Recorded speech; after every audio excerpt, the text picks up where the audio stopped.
లేని పరుగై ప్రవహిస్తూ పోతున్నా.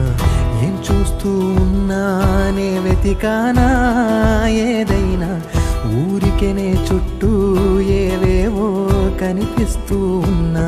కదలని ఓశిలనే అయినా, తుటిలో కరిగే కలనే అయినా, ఏం తేడా ఉందట నువ్వెవరంటూ అడిగిదు నన్నెవరైనా. ఇల్లాగే కడదాకా ఓ ప్రశ్నే ఉంటానంటున్నా, ఏదో ఒక బదులైనను చెరబొద్దు